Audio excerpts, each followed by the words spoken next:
I don't have the overhead camera set up, so you'll just have to bear with me. We're doing real bare bones production here.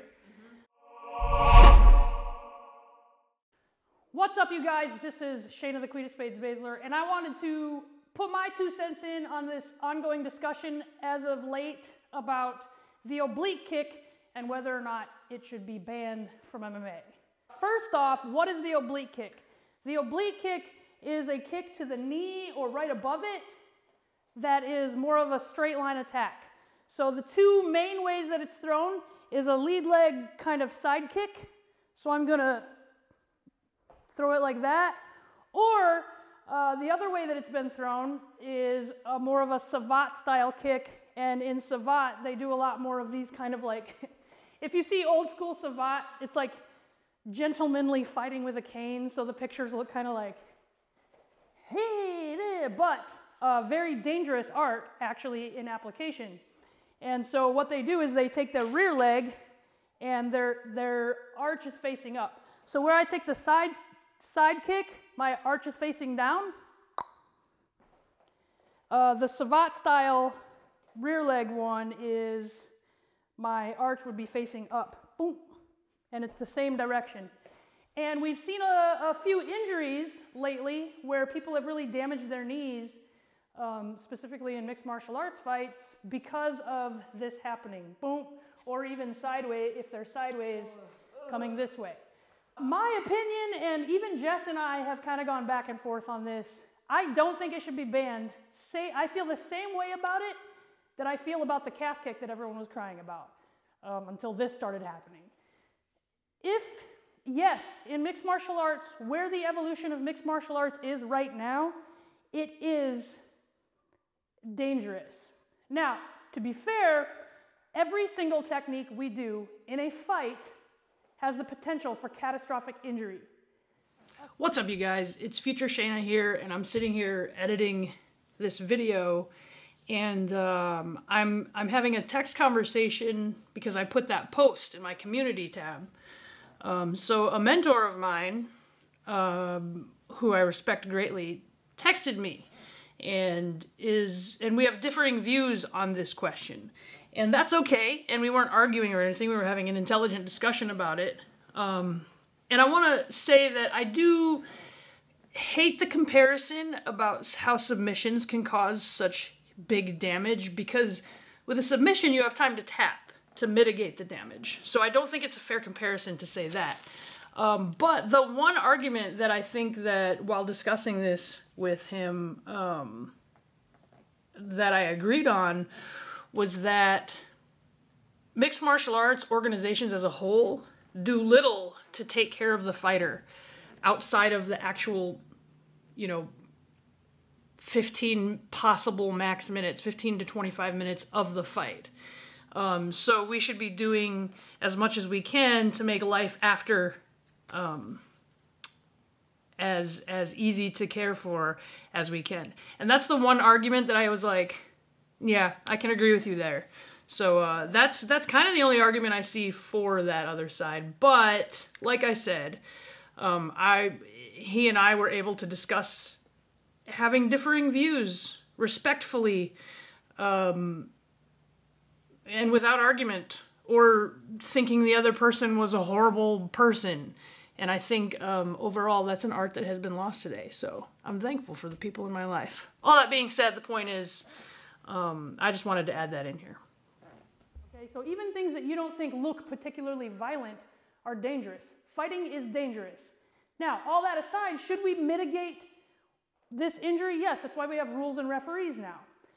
Now, in mixed martial arts, the reason this is a danger is because, as I said in the video about calf kicks, the threat of the takedown.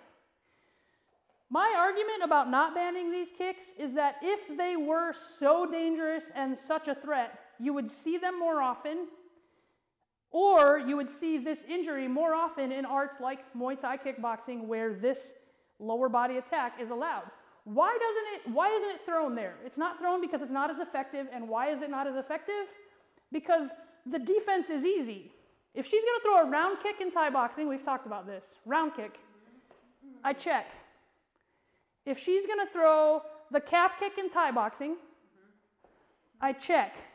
If she's going to throw this oblique kick, I check. The same way I would check any low line kick, okay? Now, why doesn't this happen as often? Because you see in Thai boxing, old school Thai boxing, or if anybody played Street Fighter 2 and you know Adan, they stand like this, really light on this front foot. And that is because of the threat of these low line attacks. It doesn't matter. As soon as I see her lower body go, I'm covering. Even when it comes to faking me out to throw punches, you'll see them do this and cover punches, okay?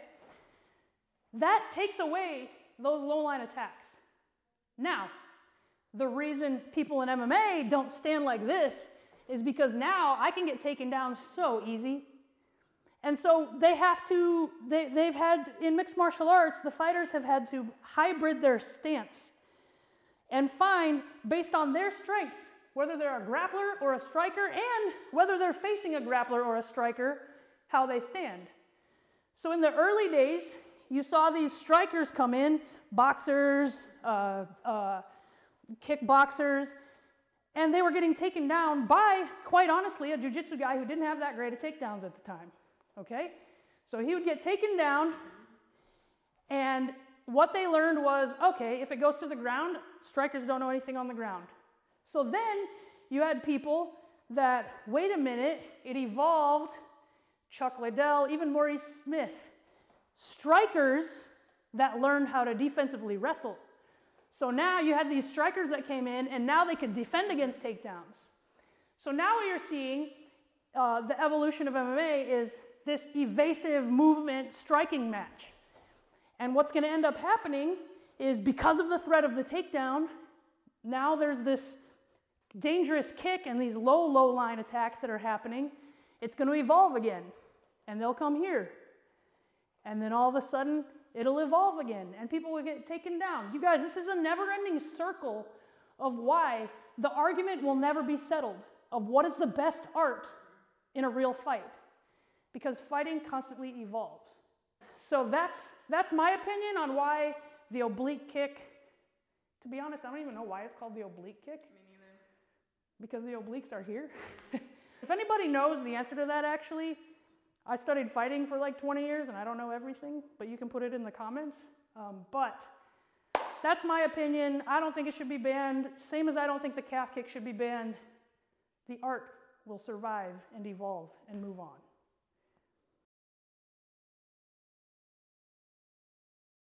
All right, you guys, some bonus drills for you to drill about how to counter or defend this oblique kick.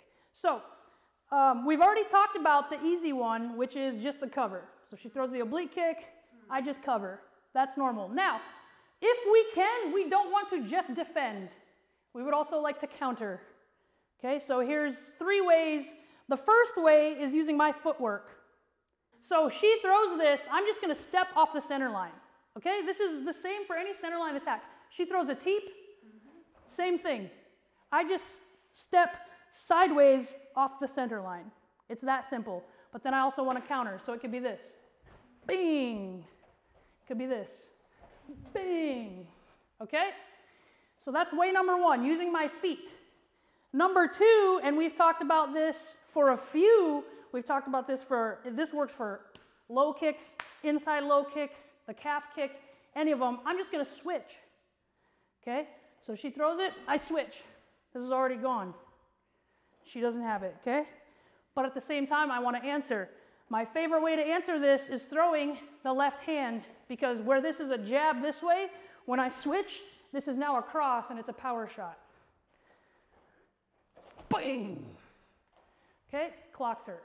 So one way is laterally move out of the center line.